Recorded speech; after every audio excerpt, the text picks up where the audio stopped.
હું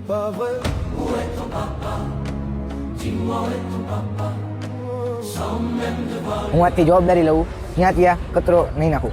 મારું રાજકોટ, મારી જવાબદારી. પ્લાસ્ટિકનો જે કચરો હોય છે, જે જબલા આપણે વાપરી છીએ એને બંધ કરો. આપણે કાપડની ને કાગળની જે થેલી હોય છે એને વાપરો. આપણે દૂધ લેવા કે ત્યાં જાય છે તો જબલા માગવાનું બંધ કરો અને આપણે જે પહેલાની જમાનામાં જે તપેલાને એમ લઈને જતા એવી રીતે લઈને જાઓ. એનાથી આપણો 50% કચરો સાફ થશે. અમે TGS IB ના સ્ટુડન્ટ્સ છીએ અને આજે અમે ક્લીનઅપ રાજકોટ સાથે જોડાયેલા છીએ અને આજથી અમે પ્રતિજ્ઞા લીધી છે કે અમે અમારી સિટી સાફ રાખશું. જે કચરો છે પ્લાસ્ટિકનો કે એક કચરો છે એ ડસ્ટબિનમાં નાખશું અને અહીંયા અમે સાઇન કર્યું છે પોતપોતાનું.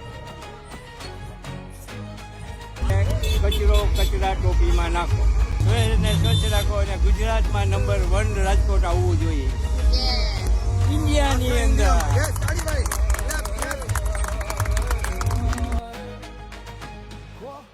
Qu'on y croit ou pas, il y aura bien